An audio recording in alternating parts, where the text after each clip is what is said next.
Hey everyone, in today's video I'm going to show you how I make my Desert at Dusk earrings. These are extremely versatile. You can use any color you'd like for the mountains or the moon or the sun, even the sky. I'm just showing you what I use. So I use mustard yellow with a little sparkle in it for the moon, and a light brown and a light terracotta for the mountains. And I use Twinkle Twinkle by Primo for the sky. So again, you can use any color you'd like for the mountains. I'm going to start off with my X-Acto knife and do a straight line up and then a curved line down for the first mountain. And then grab my other side and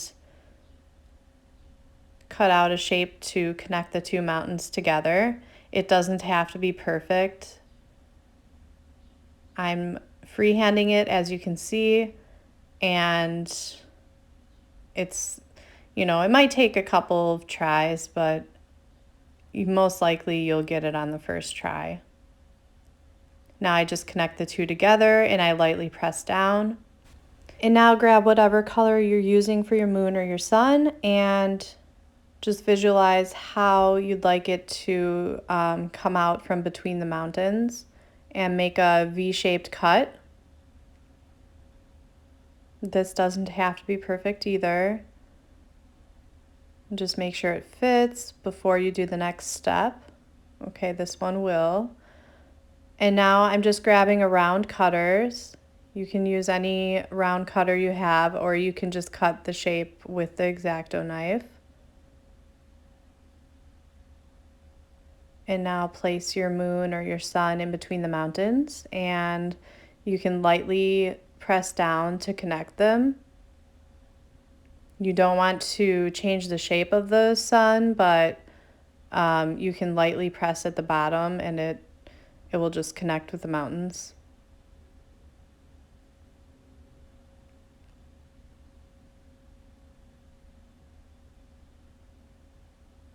Okay, now grab your Twinkle Twinkle or whatever you're using for your sky and your tissue blade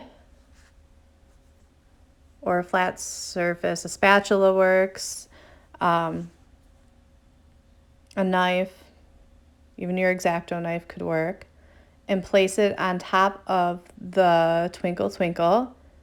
And you're just going to cut an outline out of the mountains and the sun together.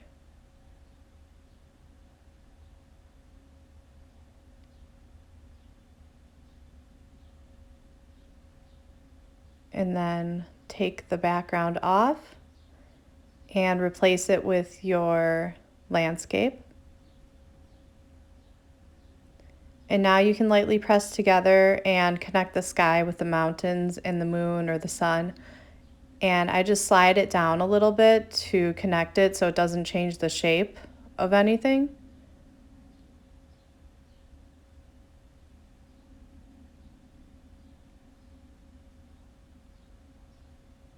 And I'm just blending it all together.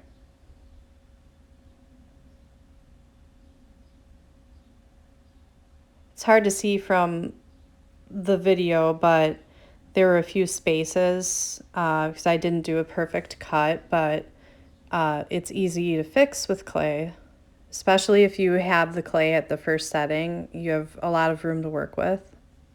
Okay, now you can grab whatever cutter you'd like to use. Here I'm going to use this arch-shaped cutter, and I don't like how long it is, so I'm making my own shape. I'm shortening it up just a little bit.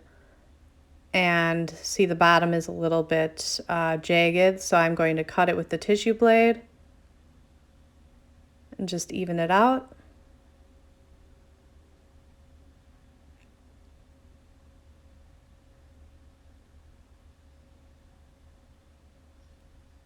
And you can skip this step, but I just wanted to make sure that this was the same size as the other earring and that it was all connected.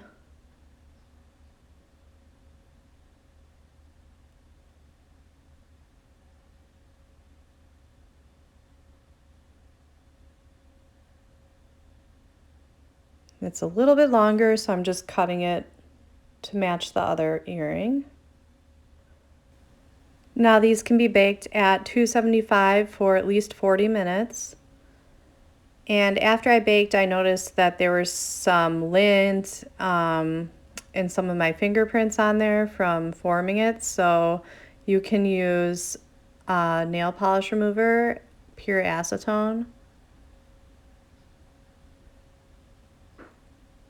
on a Q-tip, just a little bit, and lightly press down and rub it across the where you see fingerprints or dust, lint, anything like that. Even little hairs can get trapped in there, and this just helps make it look a lot cleaner.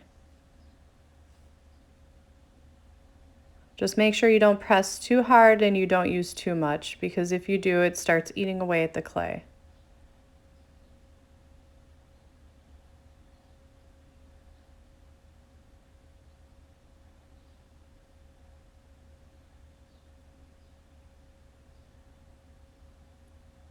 Okay. So now that these are all cleaned off, I'm going to finish them with a glossy glaze. And I'm using UV resin here, but you can use Kato poly clay and finish with a heat gun if you'd like. I'm using this Churro brand resin.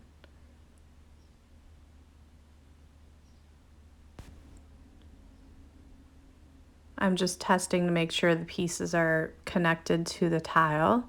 It makes it a lot easier to put resin on if they're stuck to the tile.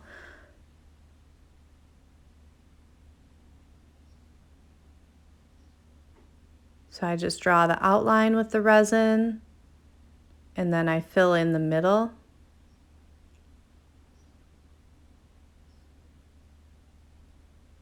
So I do the edges first to make sure those are all filled in, and then I go into the middle. And don't worry if there's air bubbles, I'll show you how to get rid of those.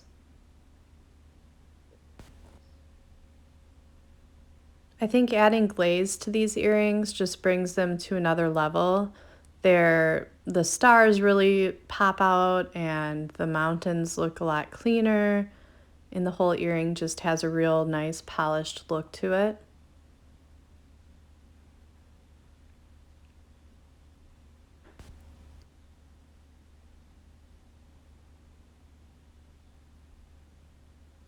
Just make sure all the edges are covered. You don't have to go all the way down the sides or anything. Just make sure the whole top is covered. And now I'm doing this side with the same technique. I go around the arch and then just make sure that all the edges get filled in.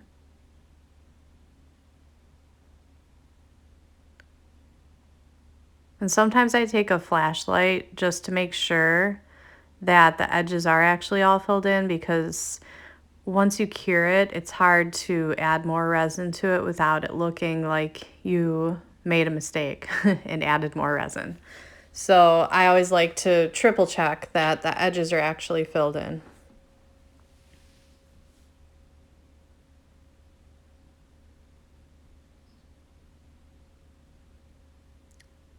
Now I'm using a Zico blowtorch. You can just use a lighter. I use this on the lowest setting that I can. Pop all the air bubbles. I don't directly hit the resin, because that's going to cause some nasty fumes and smoke. You don't want that. So once you're finished with the resin, you can put it under the UV light for about 15 minutes, or in the sunlight for about an hour. And then I'm just using my Dremel tool to make holes. And this wooden block is from Hobby Lobby. I believe it's birch or beech wood, and it's just perfect for drilling holes into earring cards or earrings.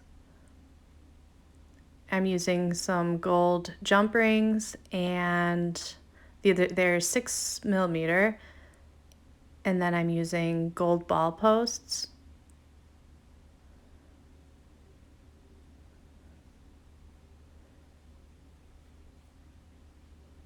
but you can use anything you'd like. I love the look of the gold ball posts with these, but they would look good with, you know, just a black stud or even a hook.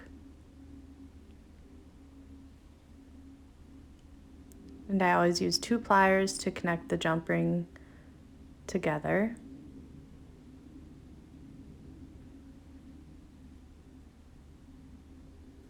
And here's the finished piece.